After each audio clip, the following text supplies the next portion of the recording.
శక్తి కలిగినటువంటి వ్యక్తి జి నల్లబాబు గారు అలియాస్ నవీన్. వారిని ఈ యొక్క సాయంకాలం వేళలో దేవుని యొక్క సందేశాన్ని అందించటకు ప్రేమపూర్వకంగా మేము వారిని ఆహ్వానిస్తున్నాం. అందరం ఒకసారి చప్పట్లు కొడుతూ ఆయన ఆహ్వానిస్తున్నాం.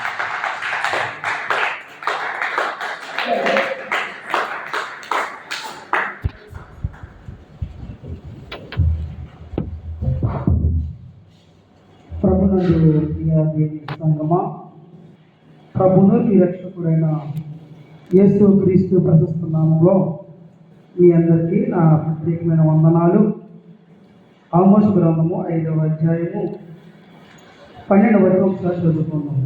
మీ అపరాధములు విస్తారమైనవి, మీ పాపములు ఘోరమైనవి నేను ఎరుగుదును.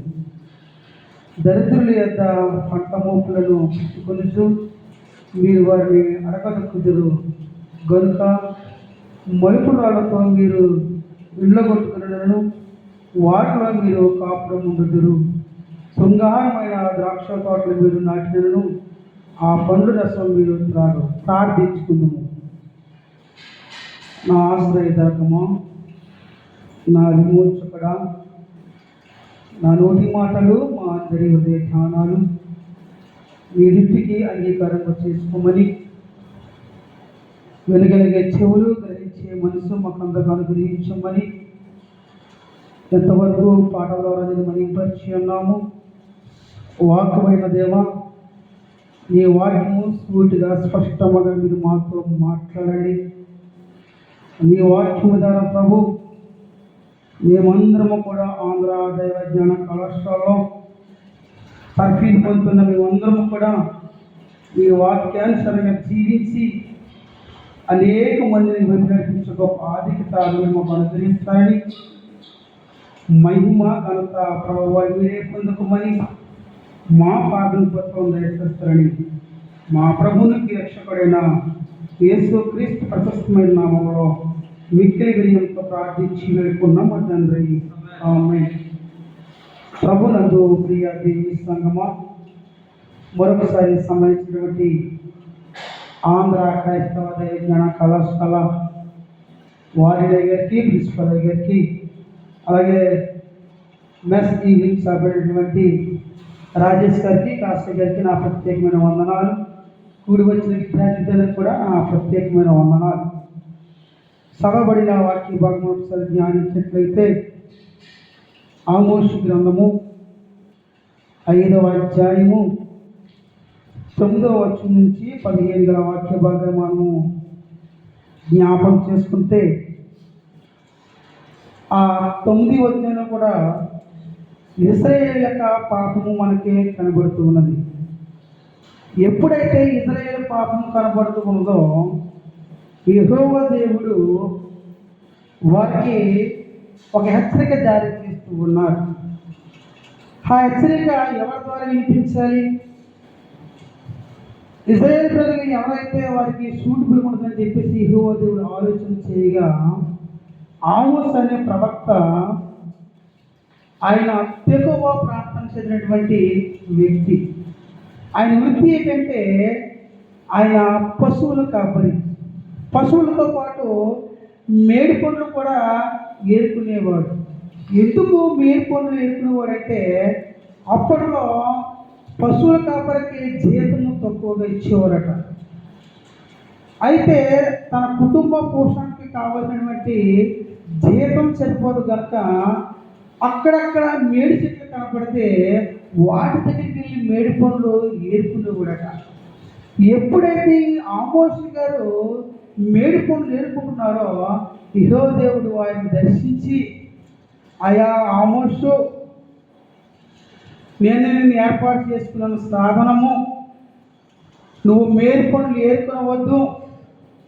నువ్వు ఇశ్రాయేలు ప్రజలు వారి పాపానికి దాసులైపోయారు. ఇశ్రాయేలు రాజ్యము ఎప్పుడైతే శత్రుల బారిని విడిపించబడి వారు ఉన్నతంగా ఉన్నారు, వారు చక్కగా భోజనాలు చేస్తూ ఉన్నారు, చక్కగా ఆస్తులు సంపాదించుకుంటున్నారు, చక్కగా ధనం సంపాదించుకుంటూ ఉన్నారు, ఇదంతా బాగా ఉంది. కానీ వారిలో పాపం ఎక్కువైపోయింది. వారిలో పాపం ఎక్కువైపోయింది. అయితే ఆ ఆమోస్ గారు ఏమన్నాడంటే, అయ్యా నేను ప్రవక్త కాను, నేను యాజకుడు కాను, నాకు భాష రాదు, వారితో మాట్లాడటం రాదు. వారిని ఫరో నుంచి విడిపించినటువంటి మోసే విడిపించాడు, యెహోషువ విడిపించాడు, ఏలియా కూడా వారితో మాట్లాడారు. నేను వారి యొక్క ప్రవక్త కాదని చెప్పేసి ఈయన సెలవిస్తూ ఉంటాడు. అయితే ఎప్పుడైతే యెహోవా మాట సెలవిచ్చి ఉన్నాడో ఆయన మాట తూచి తప్పకుండా పాటించాడు. ఎప్పుడైతే ఇశ్రాయేలు ప్రజలు తమ దుర్కర్మాన్ని విడిచిపెట్టకుండా దేవునికి ఆయాసకరమైనటువంటి పనులు జరిగిస్తూ ఉన్నారు. చూద్దాం ఆ మాటలు. న్యాయాధిపతి గ్రంథము 4వ అధ్యాయము 1-2 వచనాలు చదవండి. ఆమోస్ గ్రంథము 4వ అధ్యాయము 1-2 వచనాలు.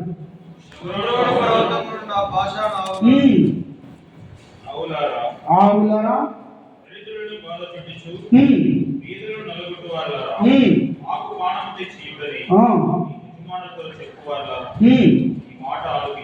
వీళ్ళు ఏం చేస్తూ ఉన్నారట? ఆవులతో ఇక్కడ యెహోవాను ఎందుకు పోల్చారు? ఆవు ఎప్పుడు కూడా బలిసిన వాటిగా ఉంటాయి. ఎప్పుడైతే ఆవులు బలిస్తాయో వాటికి ఏం చేస్తాయో వాటికి తెలియదు. ఎంత కొట్టిన యజమానుడు, ఎంత తిట్టినా కూడా అవి లెక్క చేయవు. ఇక్కడ బాసాను ఆవులారా, ఎవరిని చెప్తున్నారు ఇక్కడ యెహోవా దేవుడు? స్త్రీలను. ఎందుకు స్త్రీలాగా యెహోవాని అంటున్నారంటే వాళ్ళు ఏం చేస్తున్నారంట? మాకు పానం తెండి. ఏ పానం కావాలి? తేడు పానం కాదండి, పానీయాలు కాదండి, మరి ఏ పానము? మద్యము కావాలి మాకు. ఇంత దుర్మార్గంగా దిగజారిపోయారా? ఎస్, ఇంత దుర్మార్గంగా దిగజారిపోయారు. ఏంటి? స్త్రీలకు ఏం కావాలంట? మద్యము కావాలంట, మద్యము కావాలంట. ఇంకా ఆ కింద మనం ఏమంటారంట? దరిద్రుని చేపట్టి దరిద్రులను దోచుకుని, దరిద్రుడు నోట్లో మట్టి కొట్టి దరిద్రులను అమ్ము వేసి మీరేం చేస్తూ ఉన్నారట? మద్యము తాగుతూ ఉన్నారట. ఎంత దారుణం ఉండే. ఇంకా ఏం చేస్తూ ఉన్నారట? అదే ఆమోస్ గ్రంథము 2వ అధ్యాయము 7వ వచనం. దరిద్రుల నోట్లో మన్ను వేయుటకు బహు ఆశపడుదురు, దీనుల త్రోవకు అడ్డముగా వచ్చెదరు. తండ్రియు కుమారుడు ఒకదానియే కూడి నా పరిశుద్ధ నామమును ఎంత దారుణం అండి. ఒక తండ్రి కుమారుడు కూడా ఏం చేస్తున్నారట? ఒకే స్త్రీని వ్యభిచరిస్తూ ఉన్నారట. ఒక తండ్రి కుమారుడు కూడా ఏం చేస్తున్నారట? ఒకే స్త్రీని వ్యభిచరిస్తూ ఉన్నారట. ఎంత దారుణమైన పరిస్థితులు ఉన్నాయండి. ఎక్కడి నుంచి వచ్చింది సంస్కృతి? ఎక్కడి నుంచి వచ్చింది పద్ధతి? ఇది ఏమైపోతూ ఉన్నారు? యెహోవా దేవుడు ఏమని మాట్లాడుతూ ఉన్నాడంటే, వీరికి బుద్ధి లేదు, వీరికి జ్ఞానం లేదు. స్త్రీ పట్టుకొని కుమారుడు తండ్రి కూడా ఒకే స్త్రీతో వ్యభిచరిస్తూ ఉన్నారట. ఇంకా చదువుదాం, ఇంకేం చేస్తున్నారంట వాళ్ళు? అదే ఆమోస్ గ్రంథము 3వ అధ్యాయం 15వ వచనం. 15వ వచనం, 3వ అధ్యాయం 15వ వచనం. చలికాలపు నగరులు, వేసవి కాలపు నగరులు నేను పడగొట్టెదను. దంతపు నగరులను భయమగును, బహు నగరులను ఇదే యెహోవా వాక్కు. వీళ్ళు ఏం చేస్తూ ఉన్నారట? వీళ్ళు సుందరమైన గృహాలు కట్టుకుంటూ ఉన్నారట. ఏంటి సుందరమైన గృహాలు? మన దేశంలో మన రాష్ట్రపతి గారికి 2 గృహాలు ఉంటాయి, 2 విడుదలు ఉంటాయి. ఒకటి వేసవకాలం, 2 శీతాకాలం. 2 విడుదలు ఉంటాయి. ఎప్పుడైతే వేసవకాలం వచ్చిందో ఏం చేస్తారట? వెచ్చని ప్రజలు పెడతారట. ఎప్పుడైతే చల్లగా ఉందో ఆయన ఏం చేస్తారంట? చల్లటి ప్రదేశంలో పెడతారట. వీరు కూడా విలాసవంతమైనటువంటి గృహాలు నిర్మించుకున్నారట. విలాసవంతమైన గృహాలు నిర్మించుకున్నారట. ఎట్లా నిర్మించుకున్నారు వీళ్ళు? దరిద్రుల నోట్లో మట్టి వేసి, దరిద్రులను నమ్మి వేసి, దరిద్రులను నాశనం చేసి, అన్యాయంగా అక్రమంగా దేవుడు ఆజ్ఞలు మీరి ఈ లోకానుసారంగా వారికి తిన్నామా పడుకున్నామా తెల్లారిందని వారికి మంచి చెడు లేకుండా జీవిస్తూ ఉన్నారు. విలాసవంతమైన జీవితానికి వెళ్ళిపోయారు. కానీ మంచేదో చెడేదో దేవుడిచ్చిన ధర్మశాస్త్రాన్ని పక్కన పెట్టి ఏం చేస్తూ ఉన్నారంట? వారికి నచ్చిన విధముగా జీవిస్తూ ఉన్నారంట. అలాగే అదే ఆమోసు గ్రంథము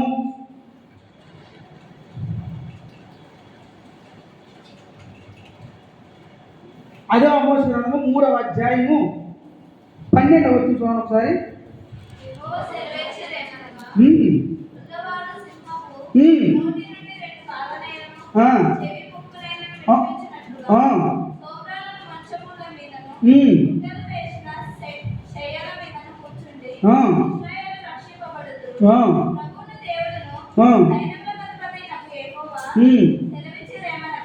సరిపోతుంది.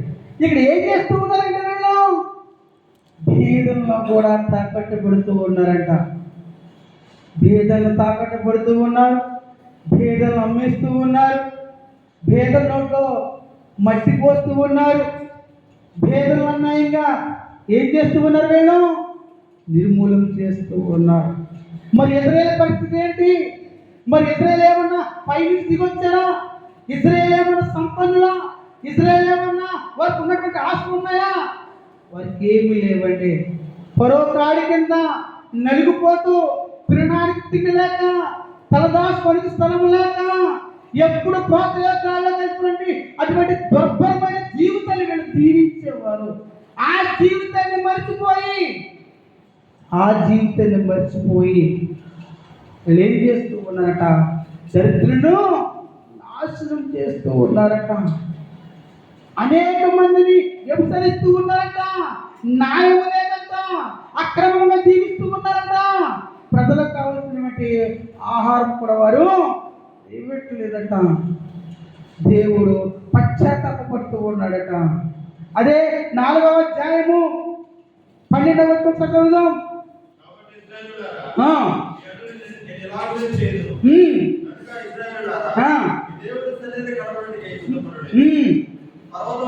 సరిపడు. మీరు దేవుని సన్నిధికి సిద్ధపడండి. ఎట్లా సిద్ధపడాలి? మీకు మంచిగా తెలియట్లేదు, చెడుగా తెలియట్లేదు కాబట్టి మీకు ఒక్క వ్యక్తి నేను ఎన్నుకున్నాను. ఎవరో వ్యక్తి? ఆమోసు. ఎవరో ఆమోసు? జ్ఞానవంతుడా, తెలివైన వాడా, మాట నేర్పిన వాడా, ఉన్నవాడా, రాజా, ప్రవక్త? చదువుదాం మాట. అదే ఆమోసు గ్రంథము 7వ అధ్యాయము 14వ వచనం. అందుకు ఆమోసు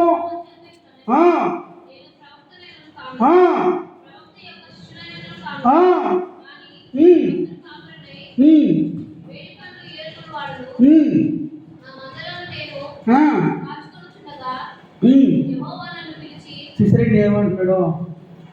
అయ్యా బాబా అమ్మరాజు, నేను ఎవరిని కాదు, ప్రవక్తను కాదు, నేను జ్ఞానవంతుడిని కాదు, నేను మోసేని కాదు, ఏలేని కాదు, అయినప్పటికీ నేను నీకు చెబుతూ ఉన్నాను. నీ రాజ్యం నాశనం అయిపోతూ ఉంది, నీ దేశం పాడైపోతూ ఉన్నది, నీ దేశం ఇశ్రాయేలు ప్రజలు అశూరు వెళ్ళిపోతూ ఉన్నారు. ఎందుకు? వారు దేవుణ్ణి విడిచిపెట్టి విగ్రహాలకు వెళుతూ ఉన్నారు. దేవుణ్ణి విడిచిపెట్టి వారికి మంచిగా తెలియక వారు విమర్శిస్తూ ఉన్నారు. పరిస్థితులు అస్సలు పోలేదు. నేను ఎవరినో మేడుకొని లేరుకునేవాడును. మీరెవరు? జ్ఞానవంతులు. మీరు జ్ఞానవంతులు కనుకనే మీరు సకలమైనటువంటి విద్యను అభ్యసిస్తూ ఉన్నారు. మీకు కావాల్సినటువంటి విలాసమైన వస్తువులు మీరు అడ్డుకున్నారు. దంతాచక్రంతో కలిగినటువంటి రాజ్యభవనాలను నిర్మించుకుని ఉన్నారు. మరి నేనవన్నా మేడి పని నేర్చుకునేవాడు, నాకు స్థలం లేదు, నేను ఎవరు పట్టించుకునేవారు లేరు. అయినా దేవుడు సెలవిస్తూ ఉన్నాడు, మీ క్రియలు దిద్దుకోండి, మీరు పశ్చాత్తాపపడండి, లేకపోతే ఈ మిమ్మల్ని నిర్మూలన చేస్తాడు. మనము కూడా అనుకుంటాం, నేను ఎంతటి వాడును, నాకు జ్ఞానం లేదు, నాకు తెలివి లేదు, నేను బైబిల్ చదవలేను, నేను దేవుని పరిచర్య ఎలా నువ్వు అనుకుంటున్నామేమో. ఒకసారి చూద్దాం మాట. దేవుడు ఎవరిని ఎన్నుకున్నారు? సామంతులు ఎన్నుకున్నాడా? దరిద్రులు ఎన్నుకున్నారా? ఎటువంటి వారు దేవుడు ఎన్నుకున్నారు చూద్దాం. అపోస్తలుల కార్యములు, అపోస్తలుడైన పౌలు కొరింథీయులకు రాసిన మొదటి పత్రిక 1వ అధ్యాయము 27-28. ఏ శరీరియు దేవుని ఎదుట అతిశయింపకున్నట్లు జ్ఞానులను సిగ్గుపరచుటకు లోకములో నుండి వెర్రి వారిని ఎవరినట? జ్ఞానులను సిగ్గుపరచుటకు లోకములో ఎర్రి వారిని ఎన్నుకున్నాడు. ఎవరా ఎర్రివాడు? ఆమోసు. ఎవరు ఎర్రివాడు? ఆమోసు ఎర్రివాడు. ఒక పశువుల కాపరి ఎవరు చెప్తే ఎవరు వింటారు? ఎవడో వినడు. ఎవడక్కడ ఎర్రివాడు? ఆమోసు ఎర్రివాడు. ఎర్రివాడు చెప్పిస్తున్నాడు ఎవరికి? ఇశ్రాయేలు ప్రజలకు చెప్పిస్తూ ఉన్నాడు. ఇశ్రాయేలు ప్రజలకు రాజు కూడా చెప్పిస్తూ ఉన్నాడు. రాజు కూడా చెప్పిస్తూ ఉన్నాడు. చదువుతాడు, కంటిన్యూ. వెరివారిని దేవుడు ఏర్పరచుకుని ఉన్నాడు. బలవంతులైన వారిని సిగ్గుపరచుటకు. బలవంతులైన సిగ్గుపడరా ఇశ్రాయేలు ప్రజలారా. మీకు సిగ్గు లజ్జ సీని నెత్తి ఏమీ లేదు, ఏమీ లేదు. ఎందుకంటే మీరు తల్లి తండ్రిలో ఒకే అమ్మాయి మీరు వ్యభిచరిస్తూ ఉన్నారు. మీకు సిగ్గు లేదు. మీరు బలవంతులు అనుకుంటున్నారు. మీరు బలహీనులు. చదువుతాం. లోకంలో బలహీనులైన వారిని దేవుడు ఎన్నికైన వారిని వ్యర్థము చేయుటకు, లోకంలో నీచులైన వారిని, తృణీకరింపబడిన వారిని, ఓకే ఎన్నికలేని వారిని. సరిపోతున్నారు ఒకసారి. ఎక్కడ ఎవరు ఎన్నుకున్నారు? ఇశ్రాయేలు ప్రజలను యెహోవా దేవుడు ఎందుకు ఎన్నుకున్నాడు? అనేక జనాలు ఉన్నాయి, అనేక ప్రాంతాలు ఉన్నాయి, అనేక దేశాలు ఉన్నాయి. ఇక్కడ ఎందుకు వారు ఎన్నుకున్నారంటే, నా నామాన్ని మీ ద్వారా ప్రచురపరుస్తాను, నా మహిమను అనేక దేశాలు తెలుసుకోవాలి మీ ద్వారా. అందుకని ఎన్నుకున్నాడు ఇశ్రాయేలు ప్రజల దేవుడు. అందుకని ఎన్నుకుంటే మీరు ఏం చేశారంటే వీళ్ళం దేవుని విసర్జించి న్యాయం ఏదో అన్యాయం ఏదో నీతి ఏదో అనీతి ఏదో తెలియక భ్రష్టులై జీవిస్తూ ఉన్నారట. సౌతంలో ఎన్నికలైన వారిని దేవుడు ఏర్పరచుకుని ఉన్నాడు. అయితే ఆయన మూలంగా మీరు క్రీస్తు యేసునందున్నారు. అతిశయించువాడు ప్రభునందే అతిశయింపవలెనని రాయబడింది. అతిశయపడితే ప్రభునందు అతిశయించాలి. ఎలా అతిశయించాలి? అరే మీరు ఎప్పుడు కూడా పొడవ కింద నలిగిపోయాము కదరా. పొడవ కింద మాకు తినలేదు, కట్టుకోవడానికి బట్టలు లేవు, ఉండడానికి ఇల్లు లేదు, మత స్వతంత్రం లేదు, జీవించడానికి లేదు, మాట్లాడడానికి లేదు, పిల్లలు చూసుకోవడానికి లేదు, తినడానికి లేదు, కట్టుకోవడానికి లేదు. స్వేచ్ఛ కోల్పోయాం రా. మేము అతిశయిత ప్రభువులను అతిశయించాలి. దేవుడు మమ్మల్ని విడిపించి ఓ పక్క పరాసైన్యం తొలగిపోతూ వస్తుంది, ఓ పక్క తెగిళ్ళు, ఓ పక్క భూకంపము ఎడార్లో నడిపించాడే. పగలు లేక స్తంభమే, రాత్రి లేక స్తంభమే, కొడుక వ్యవహారిక నిరంతరము కూడా శ్రమించాడే. వేసుకున్న చెప్పులు అయిపోలేదు, వేసుకున్న బట్టలు మాయలేదు. ఎవరైతే అతిశయపడాలి? దేవుని అంటే అతిశయపడలేదంటే దేవుని మర్చిపోవాలంటే వీళ్ళు, వీళ్ళ స్థితిని మర్చిపోయాలంటే వీళ్ళు ఇక్కడున్నటువంటి పాపపు స్థితిలో దిగజారిపోయారు, కానీ దేవుని వైపు మీరు కన్నెత్తి చూడలేదట. ఈ పాపం అంతా కూడా వివరించాడు ఆ మోసలో. అయితే దేవుడు ఎవరడ, అయ్యా మోసం వదిలే, వీరిని నిర్మూలన చేసేస్తాను, వీరిని నాశనం చేసేస్తాను అని చెప్పేసి అన్నాడట. చూద్దాం అన్నమాట. అదే ఆమోసు గ్రంథము 7వ అధ్యాయము 3 నుంచి 6 వరకు చదవండి ఒకసారి. గట్టిగా చదవండి అమ్మా. యెహోవా పశ్చాత్తాపపడి, చాలండి. ఏంటి యెహోవా పశ్చాత్తాపపడాడా? ఏంటి ఆమోసు ప్రవక్త వల్ల యెహోవా పశ్చాత్తాపపడాడా? ఎందుకు ఆమోసు అలా చేశాడంటే, అయ్యా యెహోవా, వీరిని నిర్మూలన చేయొద్దు, వీరికి తెలియదు ప్రభు అని చెప్పేసి యెహోవా పశ్చాత్తాపపడేలాగా యెహోవాని వేడుకుంటాడట. అదే మనం మోసం చూస్తాం. నిర్గమకాండము 32వ అధ్యాయం 14వ వచనంలో, నిర్గమకాండము 32వ అధ్యాయం 14వ వచనంలో, అంతటి యెహోవా అబ్బా సంతాపపడాడంటే, యెహోవా సంతాపపడి వారిని విడిచిపెట్టాడంట. మోసే కొండెక్కారు, ఆ 10 ఆజ్ఞలు తీసుకొచ్చి ఏం చేశారంటే విగ్రహాలు చేసుకుని వాయు వరుస లేకుండా పిచ్చి పాట పాడుకుంటూ తిరుగుతూ ఉన్నారంట. అయితే మోసే కిందకి దిగాడు. అప్పుడు యెహోవా, మోసే నువ్వు అడ్డు తప్పుకో, వీరిని నిర్మూలన చేస్తాను. అప్పుడు మోసే బ్రతిమాడాడట, అయ్యా ప్రభువా యెహోవా, వీరికి తెలియదు కనుక వీరిని క్షమించి వదలవు ప్రభువా. ఈ సంతానాన్ని అభివృద్ధి చేస్తానన్నావు, అబ్రహాం సంతానం నువ్వు ఇశ్రాయేలు విస్తరింపజేస్తానన్నావు, నువ్వు నిర్మూలన చేయొద్దు ప్రభు అని చెప్పేసి దేవుని ఇశ్రాయేలు పక్షంలో వేడుకున్నాడట. అదే యేసు క్రీస్తు ప్రభువు కూడా శిలువలో పలికాడట. శిలువలో పలికాడు, అయ్యా తండ్రి, మీరు ఏం చేస్తాను, వీరిని క్షమించు ప్రభువా, వీరికి తెలియదు ప్రభువా, వీరికి తెలియదు, వీరికి క్షమించని చెప్పేసి యేసు క్రీస్తు ప్రభువు కూడా యెహోవాని ప్రార్థించారట. సంఘములో వెళ్తున్న నువ్వు నేను కూడా రేపటి దినాన్ని, సంఘాన్ని, సమాజాన్ని దేవుడు నడిపించిన నువ్వు నేను కూడా ఎప్పుడైతే ఆమోసు గురించి, ఆమోసు ఎలాగైతే ఇశ్రాయేలు పక్షముగా మనవి చేసి యెహోవా దేవుడు పశ్చాత్తాపపడి ఎలాగైతే ఉపదేశం చేశాడో, నువ్వు నేను కూడా నీ సంఘం కొరకు, నీ దేశం కొరకు, నీ రాష్ట్రం కొరకు, నీ కుటుంబం కొరకు ఏం చేయట? విజ్ఞాపన చేయాలట. అది దేవుని పరిచర్య అంటే, అది సంఘానికి ఆడడం అంటే, అది దేవునికి పరిచర్యటువంటి నిజమైన పరిచర్య అంటే. యెహోవా పశ్చాత్తాపపడ్డాడంట. ఎవరి వల్ల? ఆమోసు వల్ల పశ్చాత్తాపపడ్డాడు యెహోవా. అయితే ఆమోసుని వదిలేస్తాను, అయితే నేను వదిలేస్తాను. 38 సంవత్సరాలు చేయడట.